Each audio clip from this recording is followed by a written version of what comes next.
Nice to see all of you. Nice to be back in Sri Panchatattva Loka.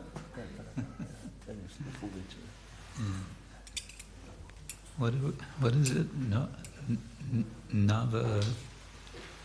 I always forget. Nava Yoga Pita. Yes, Nava Yoga Pita. Nice. Okay. Jai Shri Panchatattva.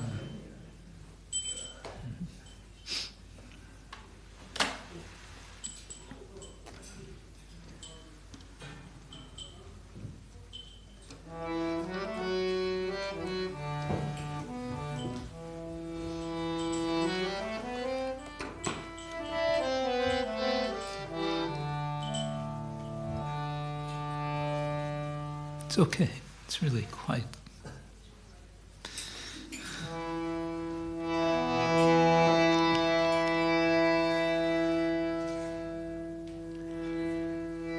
Jaya Radha Madhava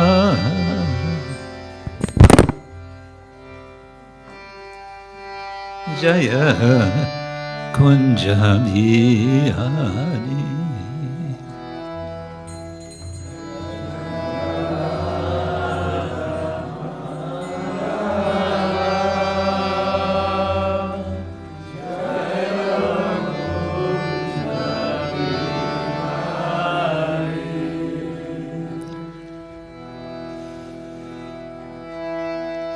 Jaya Radha Madhava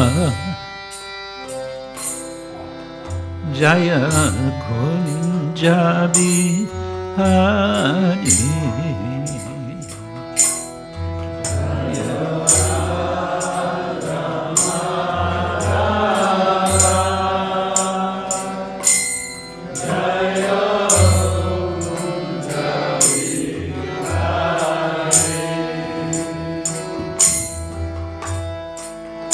Gopi Jana Vallabha Jaya Girivada Hari Jaya Girivada Hari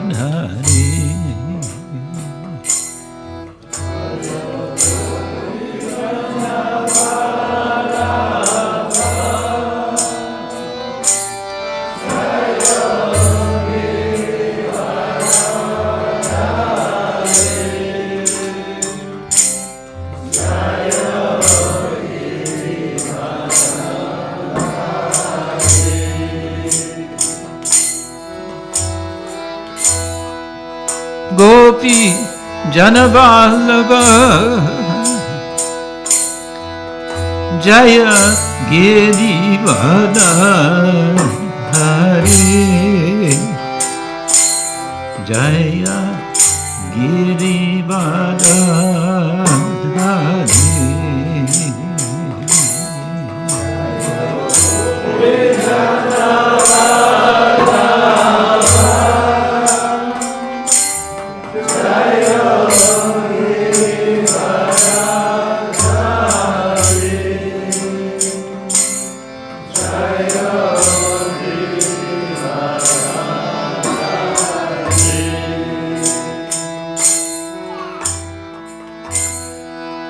Yashodanandana Jaya Vrajajana Ranjana Jaya Vrajajana Ranjana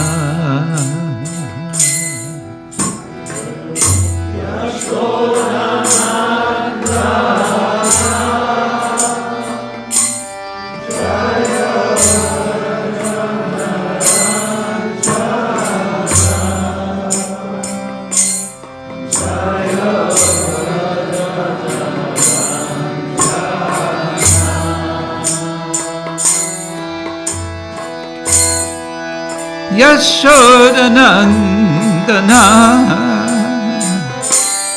Jaya Braja Janaranjana Jaya Braja Janaranjana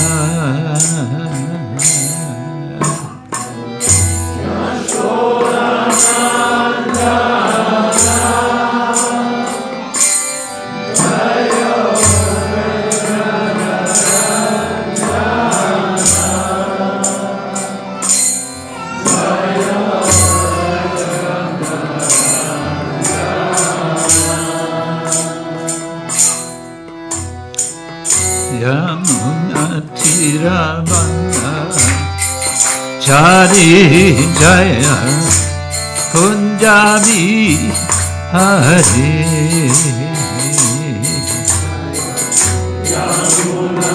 Yamunatiravana Chari Jaya Kunjabi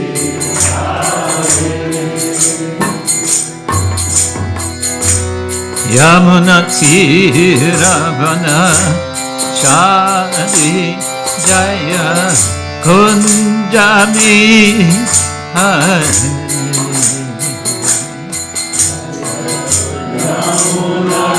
Yamunatiravana Chari Jaya Kunjabi Hare Jaya Radha Madhava Jaya Kunjabi Hare Jaya Radha Jaya Kunjabi Hare Gopi Janavallabha Jaya Girivada Hare Jaya Girivada Hare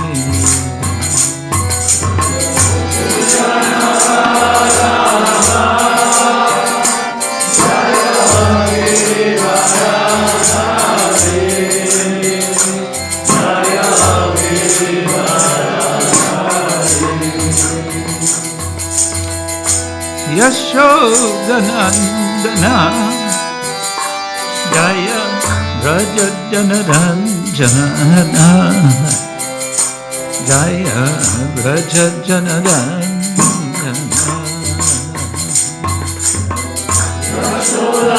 Yashodanandana Jaya Braja Janaranjana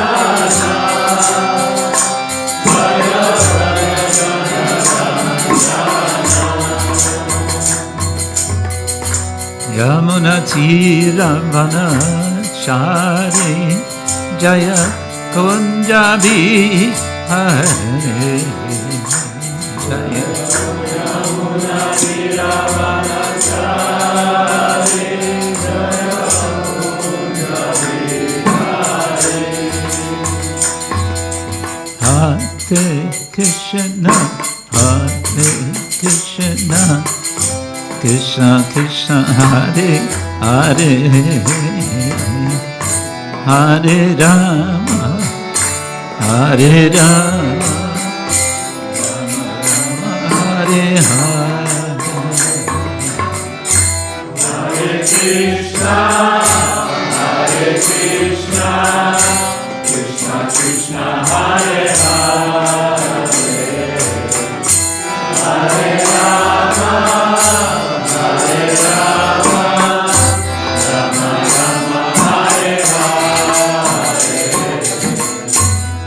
Hare Krishna, Hare Krishna, Krishna Krishna, Hare Hare,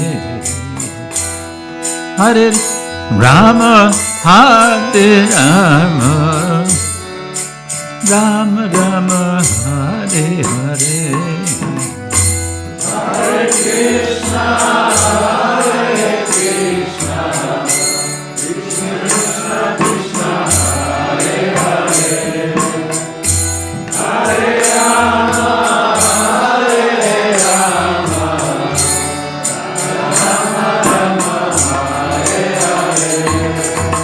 Hare Krishna, Krishna Krishna, Hare Hare, Hare Ram, Ram Ram, Hare Hare, Hare Krishna, Krishna Krishna, Hare Hare, Hare Ram, Ram Hare Hare.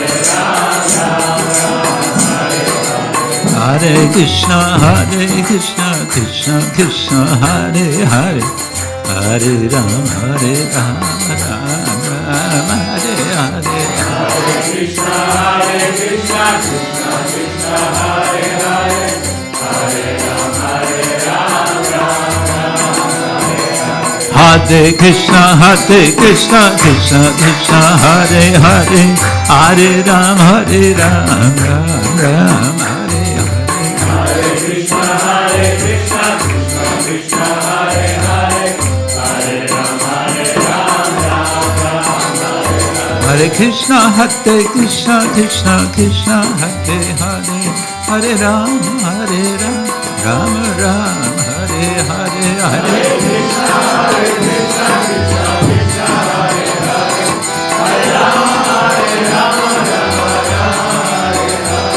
Hare Krishna, Krishna Krishna, Hare Hare, Hare Ram, Hare Krishna, Krishna Krishna, Hare Hare, Hare Ram, Ram Ram Hare Hare.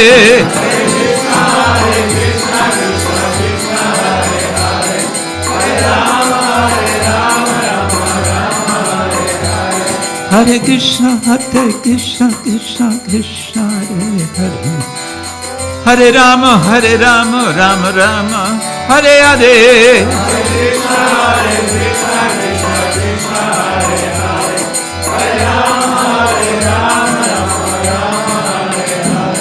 Haribo, Haribo, Haribo, Gaur Haribo.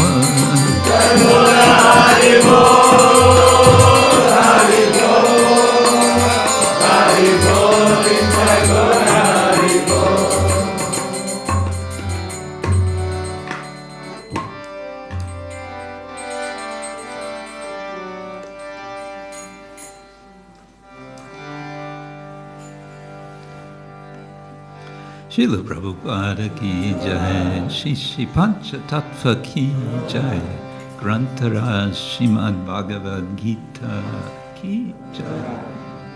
Gaura Premanande.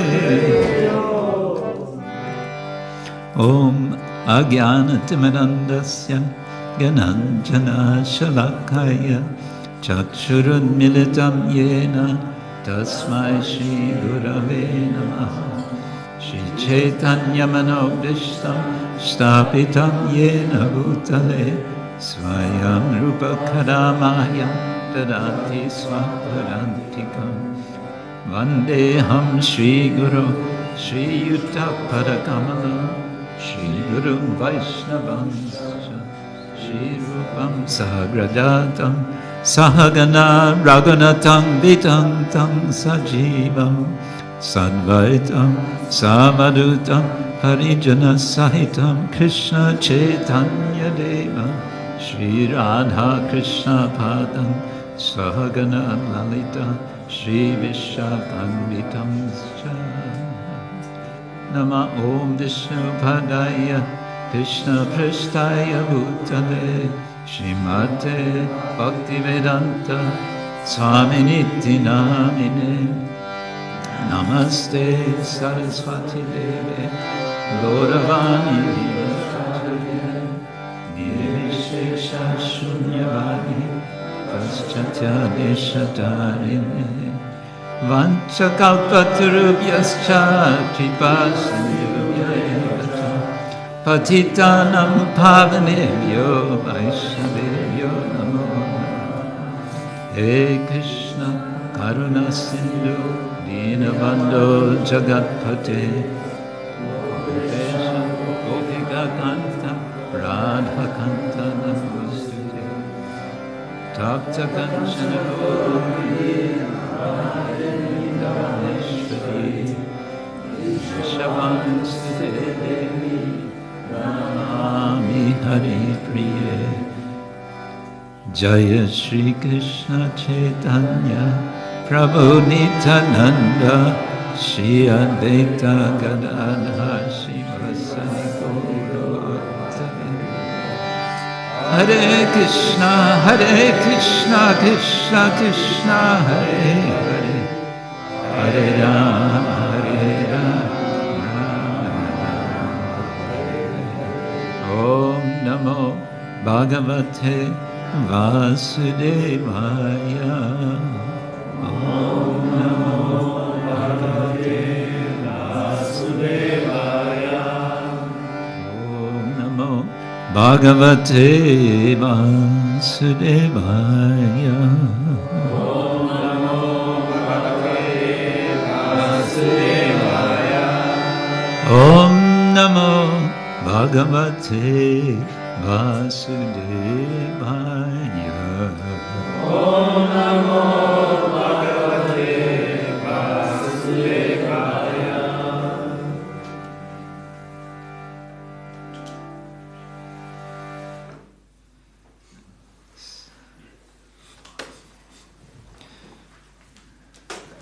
You can leave this here. We can use this as a table. Yeah. Oh, thank you.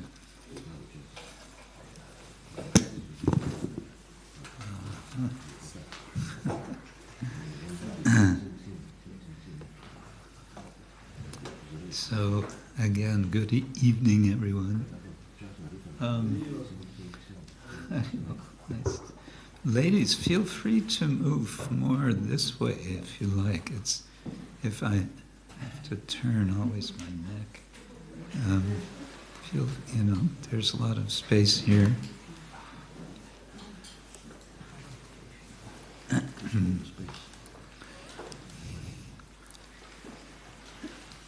Hare Krishna. Okay, this is.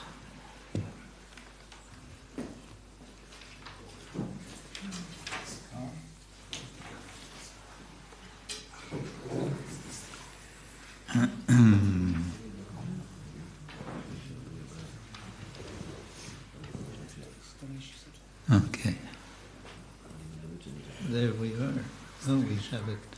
Okay, so you're all being expected to read Devanagari script, which I'm sure you can all do, no problem.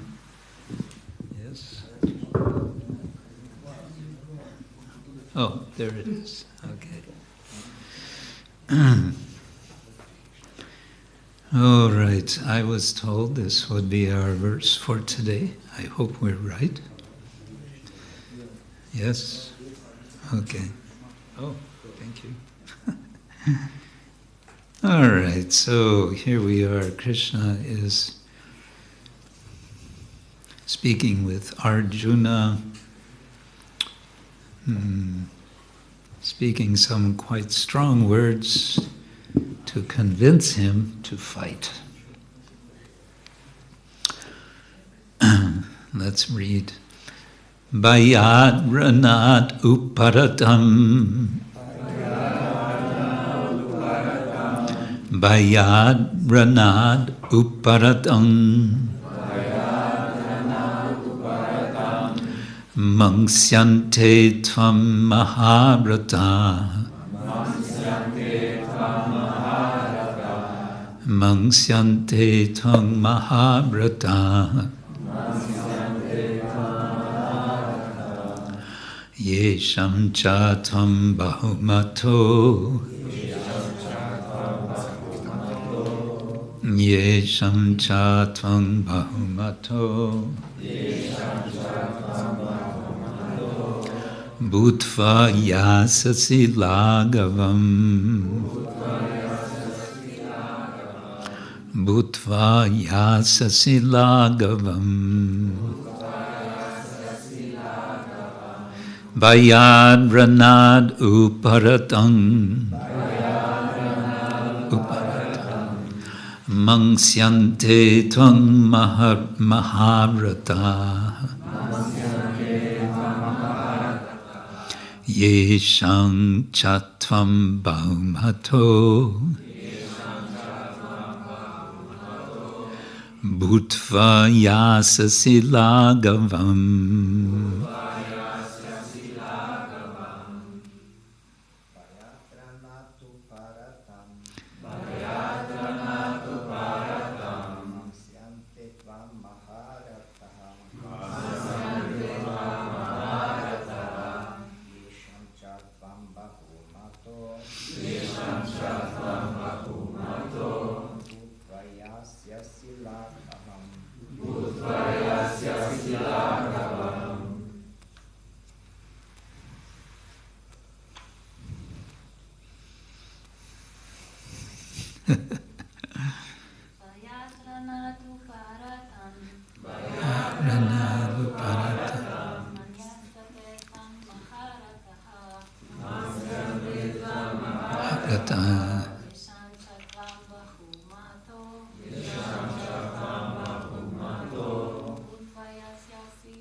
That's called rasa basa.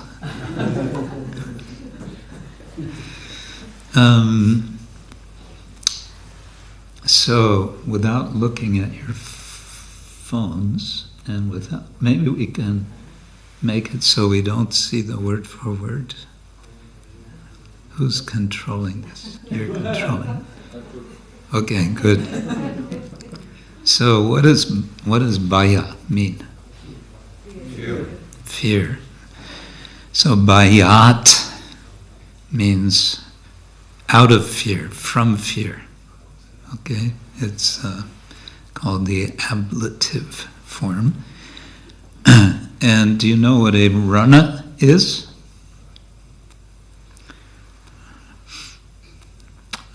Where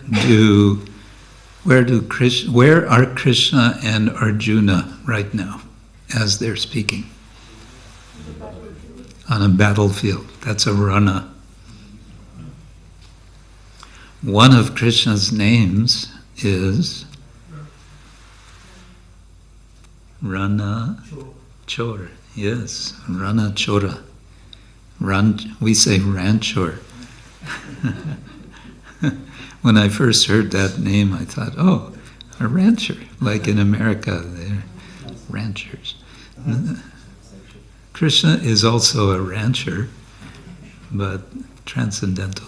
Anyway, Ranachora. So Ranat means, if Bhayat means from fear or out of fear, what would Ranat mean? Rana means battlefield. Ranat, from the battlefield. Very good. Uparatam is translated here as ceased or stopped. Mangsyante, they will consider. This comes from manas, which means the mind.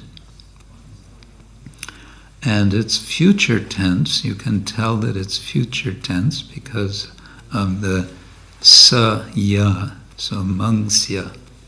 Oh, it's there, you can see. Maybe you can, yeah. Okay, that's all right. So mangsyante, that sya indicates future tense. And the NTE, that indicates that it's 3 or more persons. In Slovenian, you have the dual case.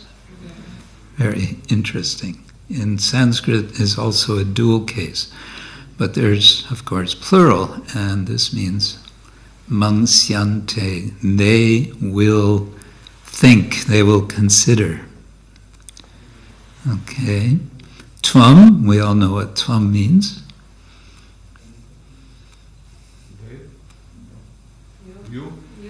You, yeah. Huh? And Maharata. What's a rata?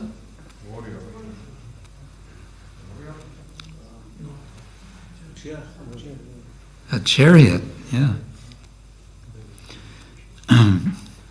But here we have, you're right, it's referring to warriors, but literally chariot. So Maharata means one who is, well, it could mean one who has a big chariot.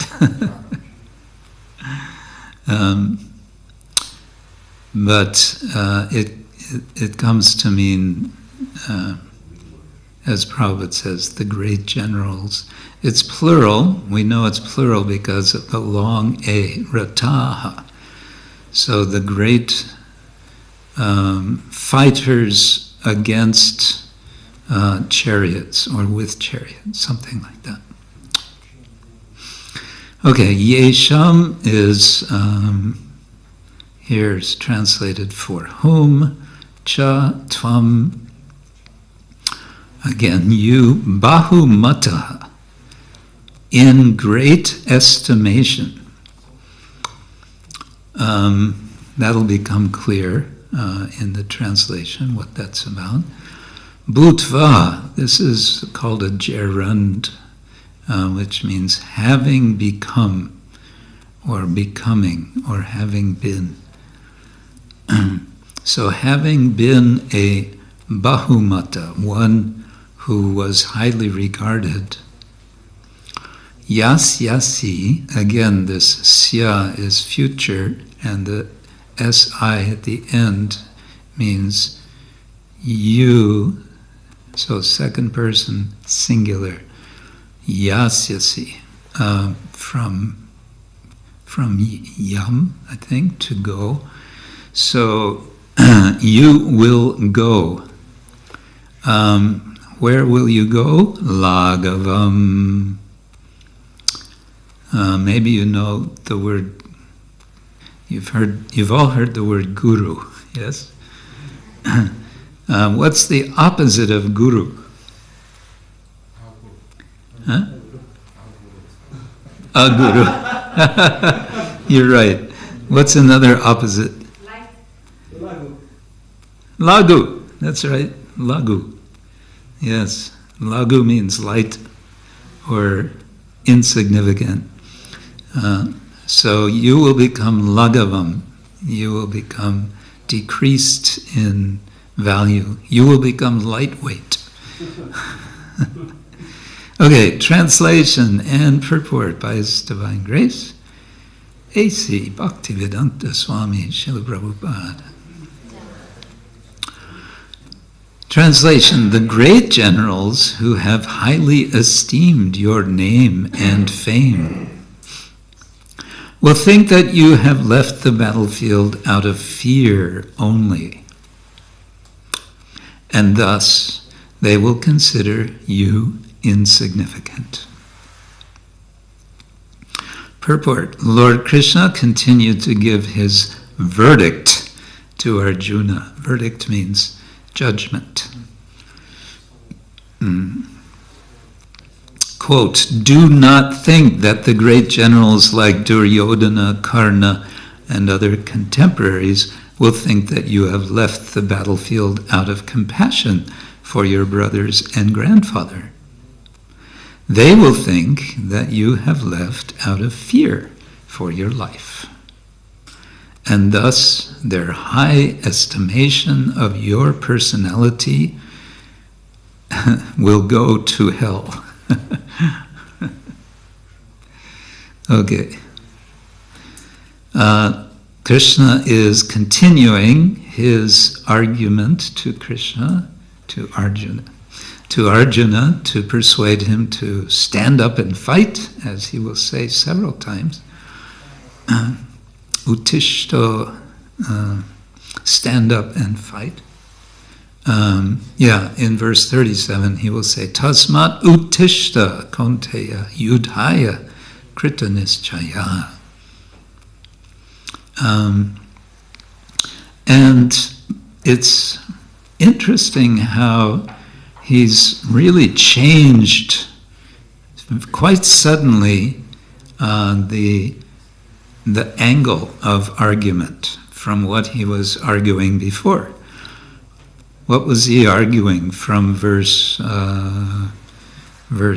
12, verse 11, up to through verse 30?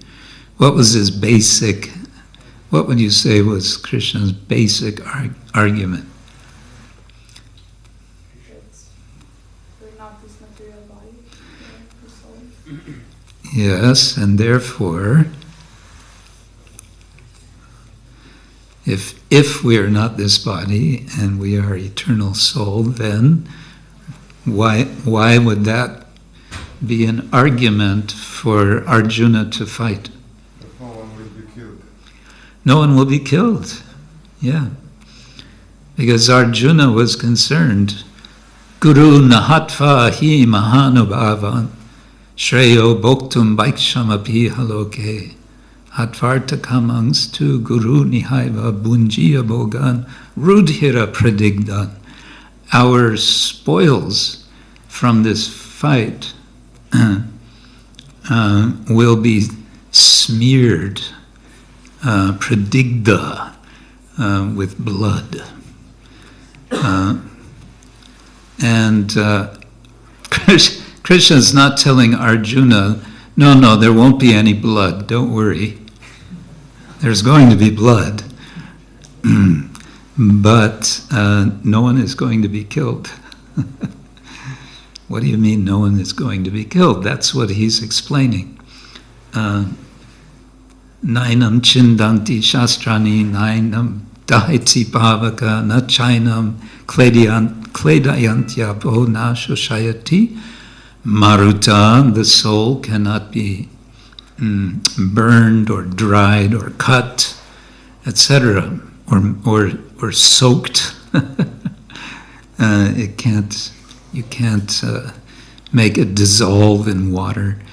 All these and najayate mriyate vakada chinnayam bhutva bhavita vanamuya ajo nitya shashvato yang purano na hanyate hanyamane sharire. He makes it quite clear. So he makes that argument. Is Arjuna convinced by that argument? Apparently not. We don't read that Arjuna immediately said, oh, in that case, then I understand and I will get up and I will kill my guru. Bhishma was his guru, his military guru. Drona was his military guru. Bhishma was like a guru. No, he doesn't say that. So now Krishna is taking a different angle. And we might be surprised by this angle that he's taking. It seems in a way like he's taking a step down to a lower level of arguing. Because he's appealing to Arjuna's pride of being a Kshatriya. He's appealing to his pride. I think that's essentially what's going on. From verse 31 through 38, I think it is. Yeah, he's appealing to his pride. He says, he makes this argument in regard to swadharma api cha aveksha navikampitum arhasi. Dharmyat hi yudhat shreyaha anyat kshatriyasya navidyate. Considering your specific duty as a kshatriya, you should know there's no better engagement for you than fighting on religious principles. Dharmya hi yudhat shreyaha anyat. There is not anything better. And so you have nothing to worry about. You're going to do the right thing. Now, what has Arjuna been anxious about in the first chapter? What's his anxiety? His anxiety is it's not about killing people in general. It's about killing who? His family. His relatives. Yes, his own relatives, his own people. Yeah. So he's thinking, I have a duty to my family, which is to protect them, not to kill them. And Krishna is basically completely ignoring that argument. He's completely ignoring. He's not saying to Arjuna, I know you're concerned about your family, and I know you feel you have a duty to them, but there's another duty, and that is as a kshatriya. He doesn't say that. He just says your duty is you're a kshatriya.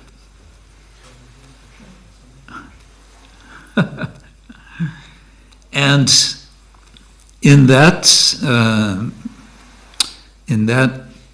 location of argument, your duty is as a kshatriya, then he's appealing to his kshatriya spirit of pride. And his pride, and also the sense of opportunity. Yadrichaya cha uppapannam svargadvaram apavritam. Sukhina kshatriya partha lavante yudham idrisham. Come on, you're a kshatriya. Kshatriyas are thrilled to get such an opportunity to fight. It's a great opportunity. Why is it an opportunity? Svargadvaram apavritam. The doors, the dvaram of Svarga, apavritam, they open up wide for the kshatriya. Because what does a kshatriya want? He wants to go to heaven. What do the Brahmins want? They want to go to heaven. How do they go to heaven? They do all of these elaborate sacrifices. Kshatriyas, all the kshatriya has to do is go out and get killed in a battle.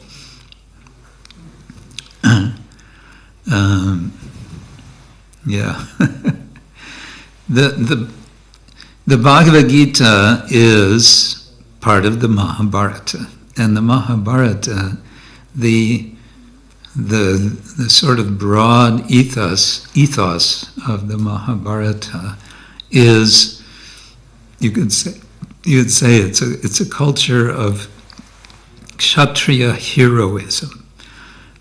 It's macho kshatriyas confronting macho kshatriyas. And sort of working around and trying to do things in a dharmic way, but not necessarily, because they want They want to prevail more than anything. They want to conquer, they want to control one way or another. And so, Dharma is there and we're very concerned about it, but there's something else, and that's just this spirit of conquering and controlling. But here, Krishna is speaking in terms of Dharma, Swadharma. Actually, there are not so many verses in the Gita that use the word Dharma. I don't know how many, but it's not so many. Of course, the very first verse, Dharma Kshetra Kurukshetra Samaveta Yuyutsava.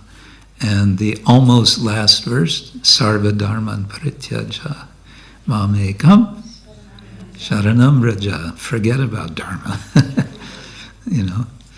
But my point is the Mahabharata, of which the Gita is a part, it's all within this ethos of Kshatriya spirit. And you could say that's why Krishna is speaking in such terms here.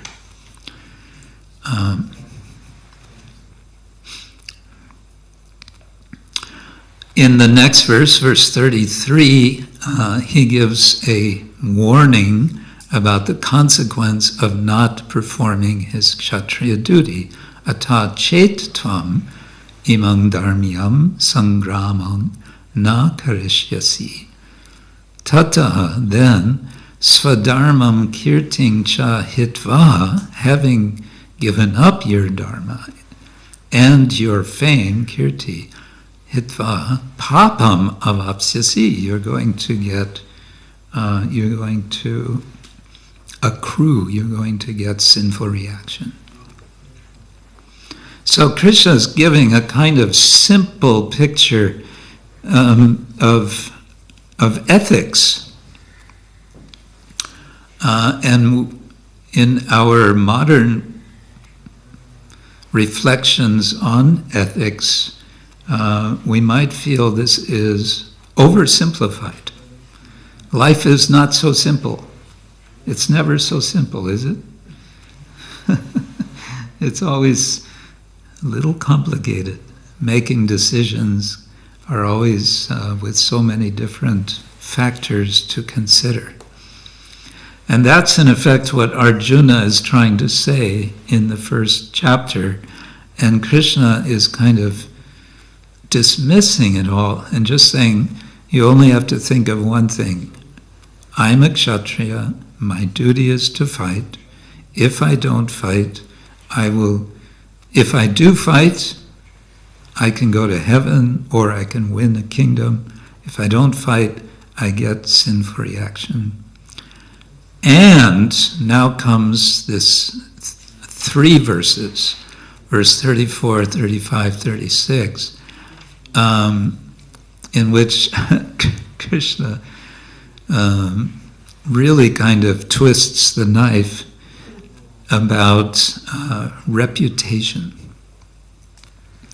So, akirtim cha abhi bhutani katayishyanti te avyayam sambhavitasya cha akirti maranat atirichate. People will always speak of your infamy. And for a respectable person,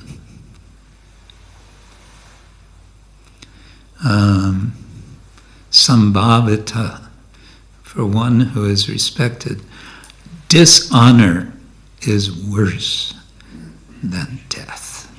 Maranat. Akirti is,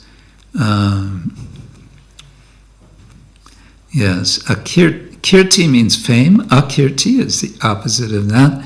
Marana is death. Maranat means than death, comparing.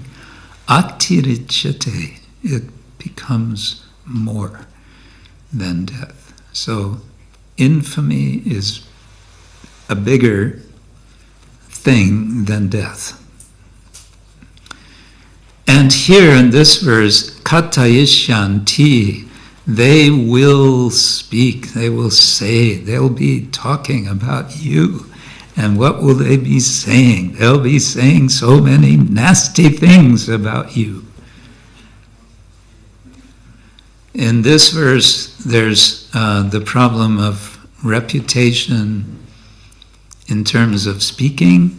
In today's verse, verse 35, it's about mansyante, it's about what people will think. And in verse 36, vadishyanti, again, speaking. They will speak nindanta, they'll say nasty things about you. So reputation.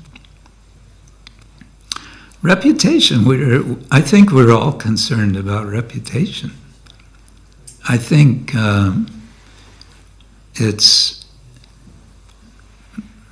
who can measure, but we make so many decisions, day-to-day decisions, thinking sometimes very quickly and not very consciously, I will do so-and-so because of what others will think if I don't, or if I do, then people will think nicely of me, or this particular person will think this way of me. Where, isn't it? We're always thinking, what will they think? What will they say? And of course, this is a big thing in the public sphere. I mean, the whole news media, seems like half of what comes on the news is about somebody's reputation getting smashed, isn't it?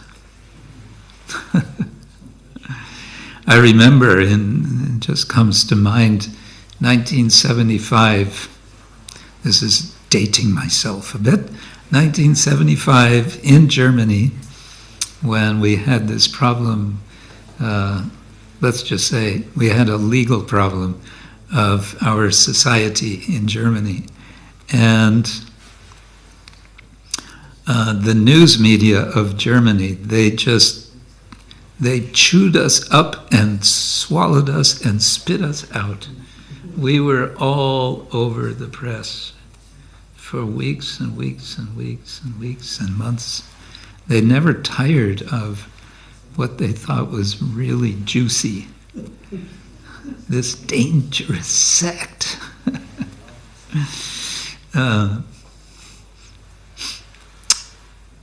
Yeah, so of course reputation is, as individuals, we have our reputation, but also collective.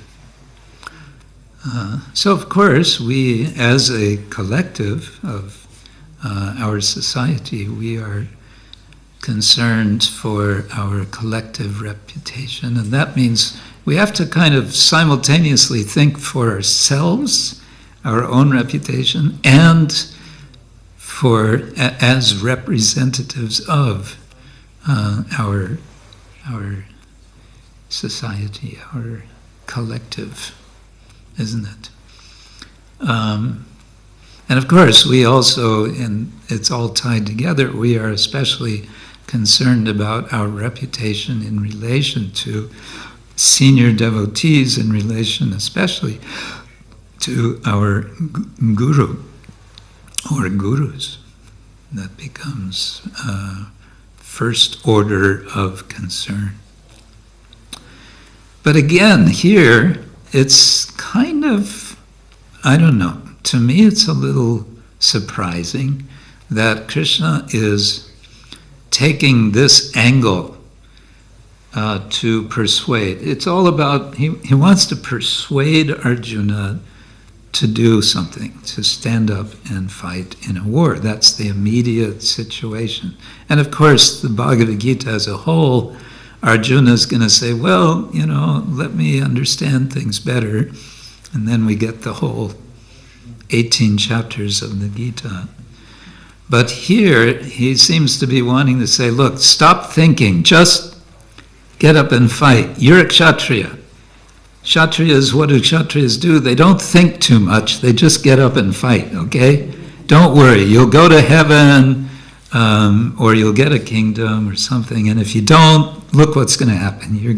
These terrible, people are going to talk all nasty things about you, and even if they don't talk, they're going to think bad things.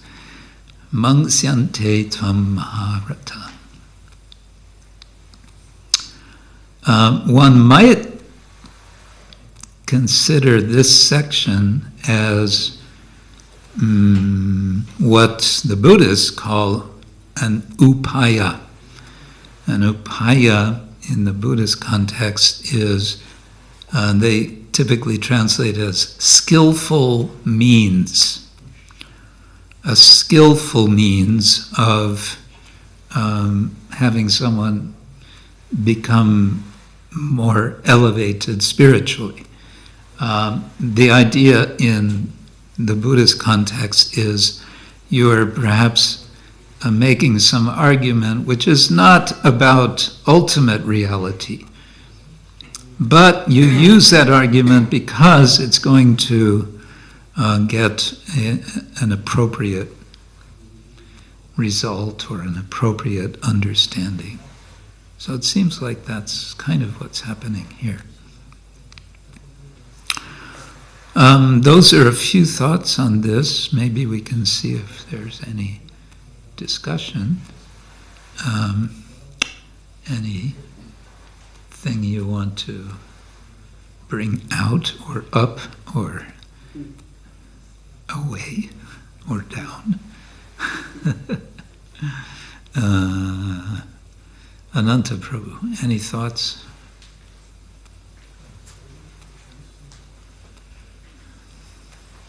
What if you were in the position of Arjuna? What would you say to all of this?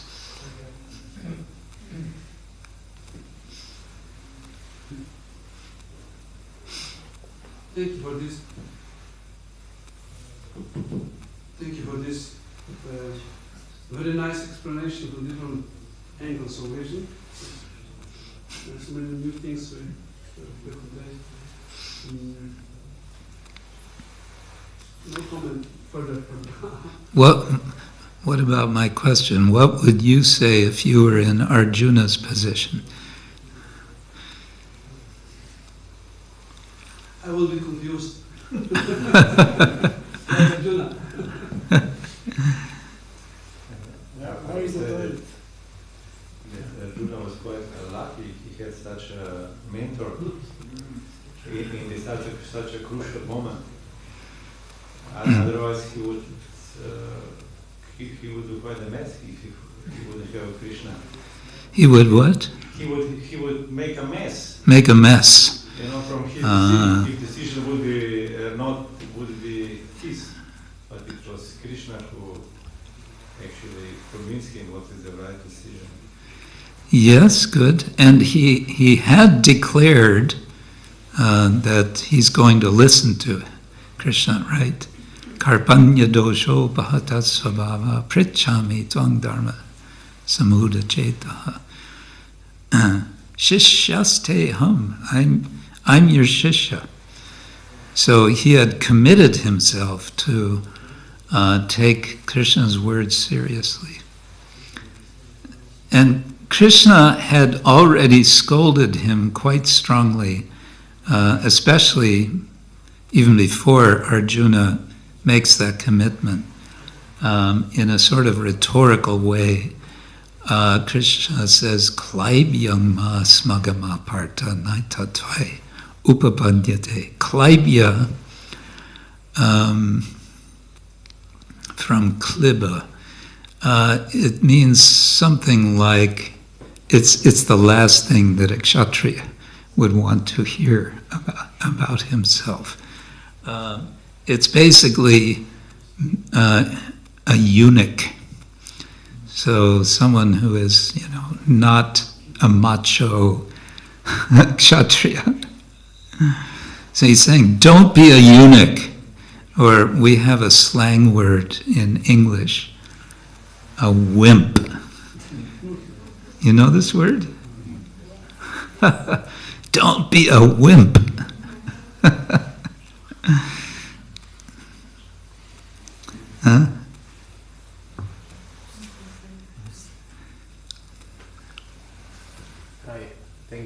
for this lecture.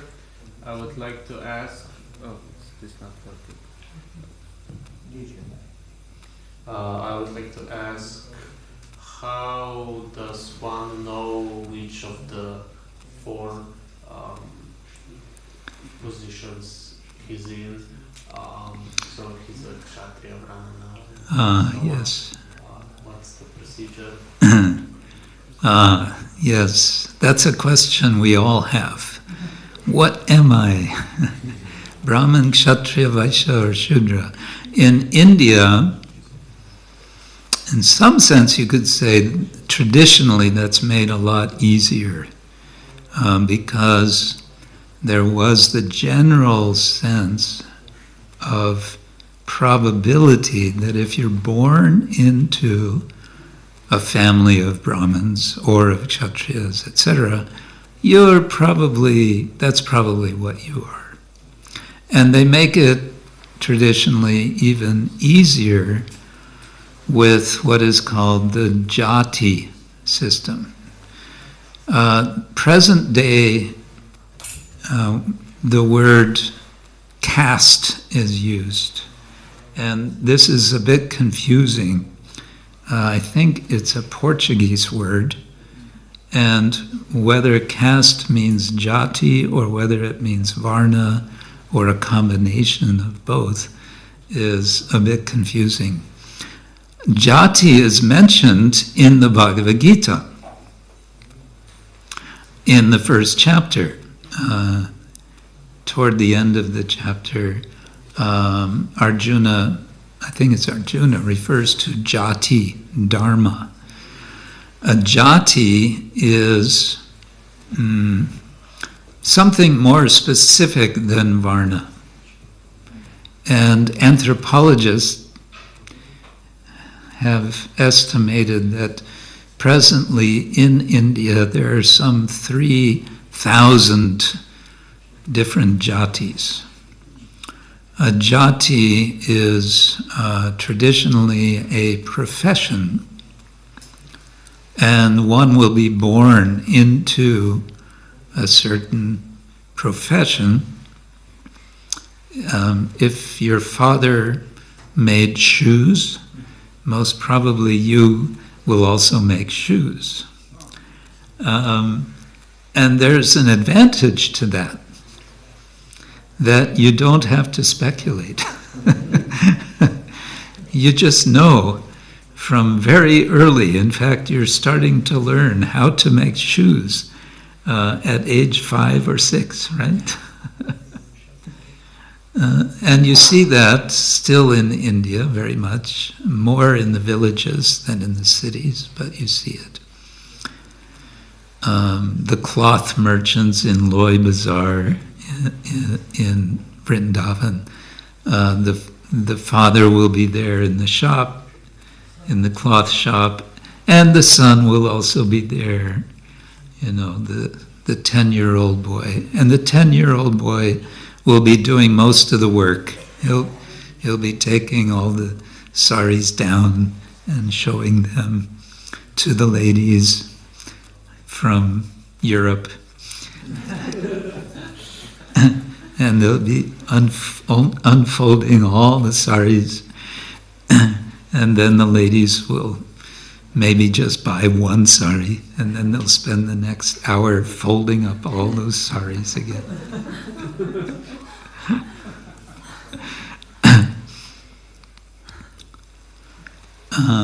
How do we know what is our dharma? I always liked Hare Krishna Goswami's answer to this.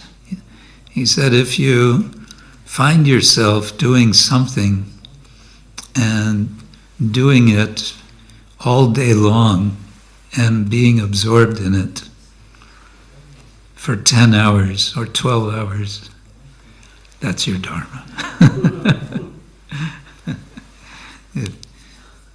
If it's something that you are inclined to do, then that may very well be your dharma. There's a whole, that's a bigger subject, and Mother Urmila has written a whole book about it. Maybe you have copies of that book available, I don't know. Called Career Dharma. Yeah. Where she and her colleague did a lot of research on that subject exactly. A general principle for devotees is, Prabhupada had a little phrase, do the needful.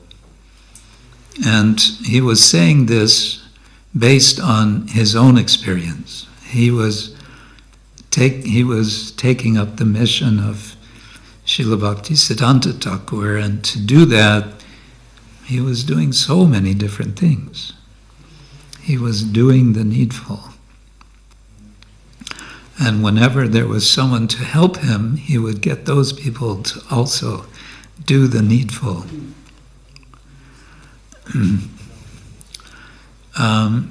So we have to be a little careful. There's kind of two things. I always say we want to serve Krishna in the long term, so we want to be happy in our service. And to be happy in our service, we need to do what we are inclined to do, to act. So that's there. And sort of paradoxically, we want to be ready.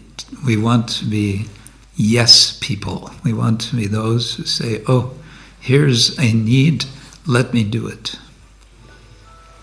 Let me do whatever is needed. Because that is, because our mood, we want our mood to be Krishna first, not me and my satisfaction to serve Krishna. Right? Shri Shri Pancha Tattva Ki Jai.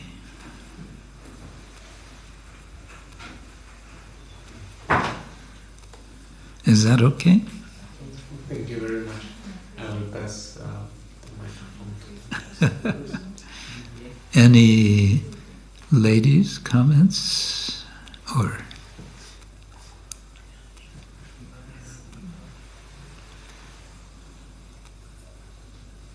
no? Anything you want to say about hairdressing dharma?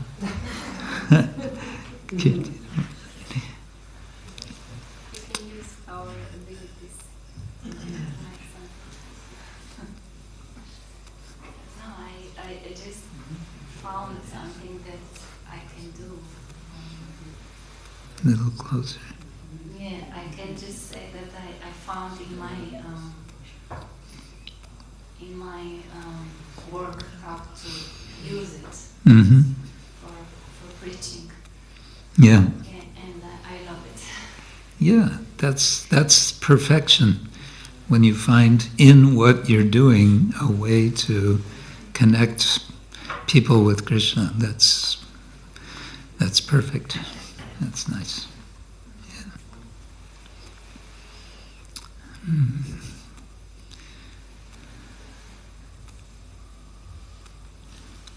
There's a question from the Facebook listeners. From the Facebookosphere. How come that Krishna did not mention to Arjuna the main reason for the war? So, Draupadi, shouldn't that raise anger in Arjuna and a will or wish to fight? Why doesn't he remind Arjuna about how the whole trouble started?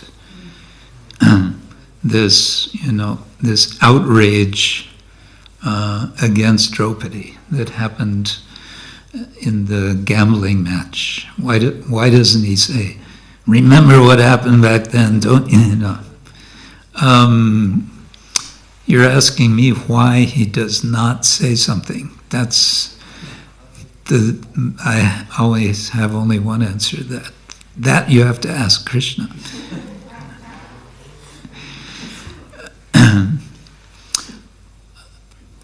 Vishwanath Chakravarti Thakur, in some of his commentaries, he gives a little elaboration. Almost like, Krishna said such and such in the Gita, but we can understand he must have also said, and then he'll give 2 or 3 lines more. That comes a few times in the Gita. That's Vishwanath Chakravarti Thakur, his, his ecstasy, I guess.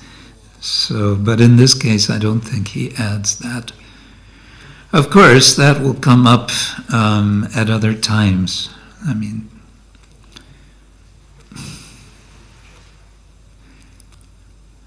I don't want to guess why Krishna does not say something.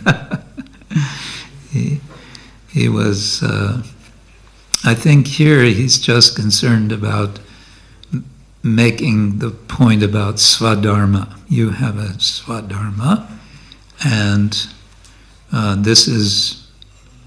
these are the pros and cons. This is the issue with respect to your swadharma. So he's giving using a technical English term, a deontological argument that from the perspective of deontology, which is the form of ethics which says, how should I act? Question, how should I should act as I am ordered to act, according to duty. I should not be considering anything except duty. It is my duty, then I do it. So that is a very strong principle in, broadly speaking, in Vedic culture. It is a way that we determine whether or not to do something. Oh, it's my duty, I do it. And so he's simply focusing on that in this context. Your swadharma, what is your swadharma? You're a Kshatriya. Is there any doubt that Arjuna is a Kshatriya? No, it's completely clear that he's a Kshatriya. And so there's a simple one step from there. Therefore, your duty is to fight. So this is deontological ethics. It's not utilitarianism. It's not virtue ethics. It's not it's not ethics of care. That's a new sort of modern style of ethics. So he's giving the bare, basic argument here in this case.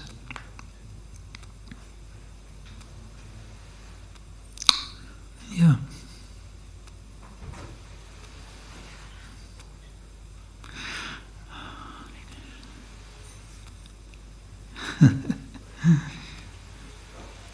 Yes, Sundagopal. So here Krishna is persuading him about Swadharma, but then later he says, just depend on everything. Just depend on me. Depend on all my religion and everything, you just render to me. So it looks like how to see this in context. Yeah, this is why scholars reading the Bhagavad Gita say, "Oh, it is so full of contradictions."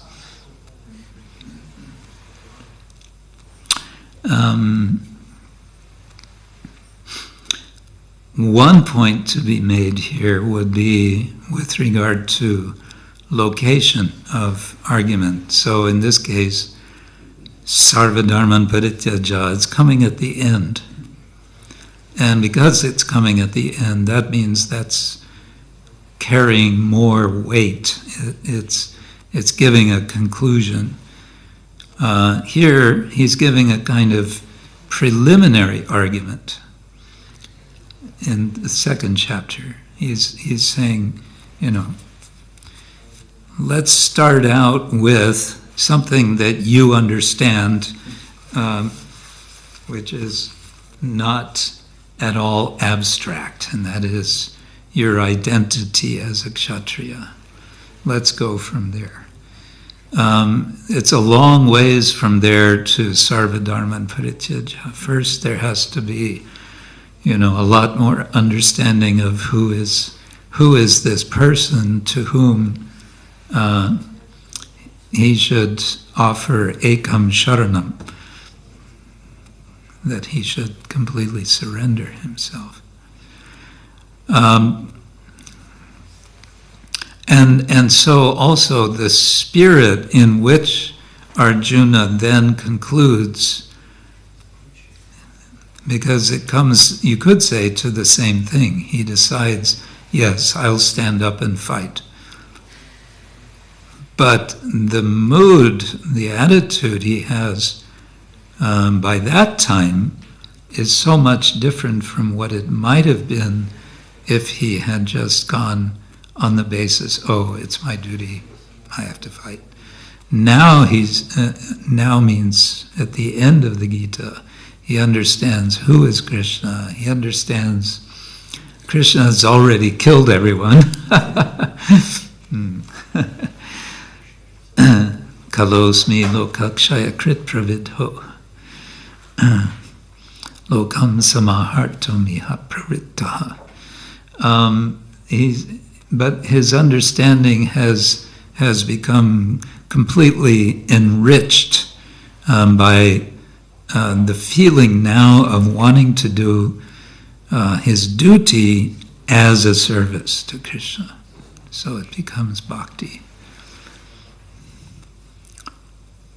Yeah, so Krishna in this part, he's in the second chapter, it's very much, it's not even, it's not really even karma yoga. It's just karma.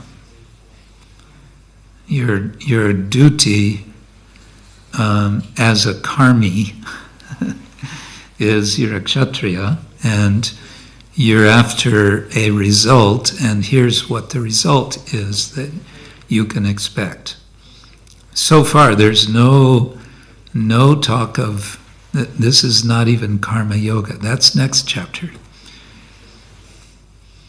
And then there's a long way from there all the way to sarvadharman parityaja. Yeah. So, if you put them next to each other, it seems like a contradiction, but if you see the distance that they've traveled in between, I think then it makes sense.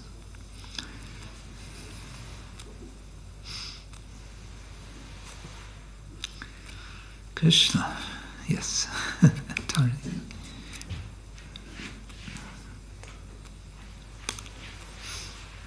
So if I remember correctly, in that part Arjuna said, okay, so I either fight or I flee, go to the forest, re-announce.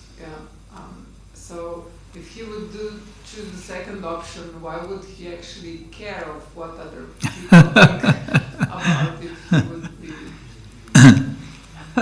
That's a nice point.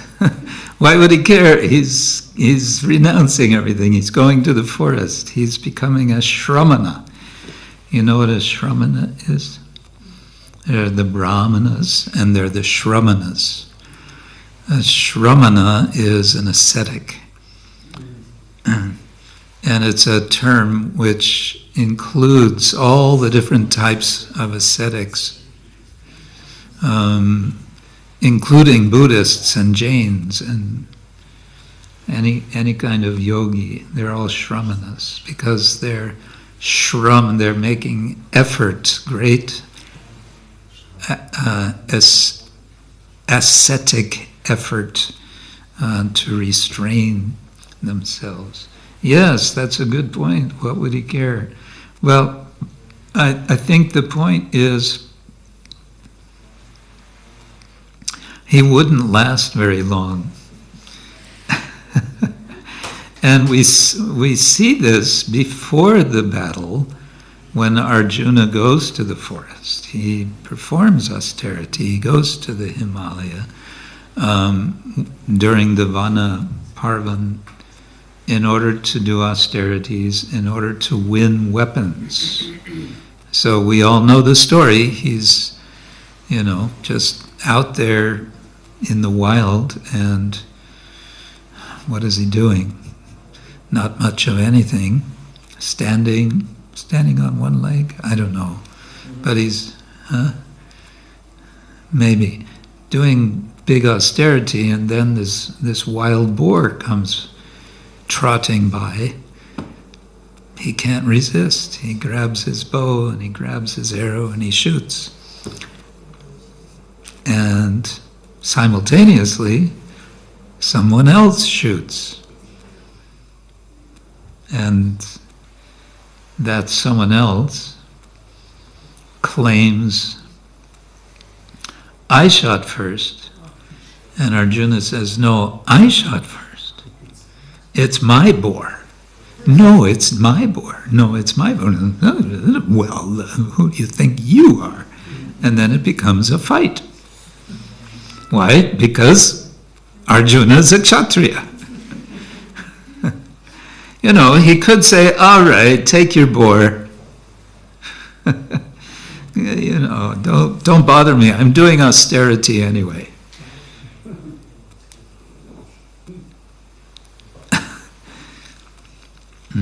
I'm busy. Who cares about this? I'm here for some much bigger purpose. He might have said that, but no. He says, we have to fight. And of course they fight, and what happens? It turns out that this hunter is none other than Shiva himself. And Shiva is pleased with Arjuna, and being pleased with him, he blesses him with the Pashupata weapon, I think. Yeah. So, and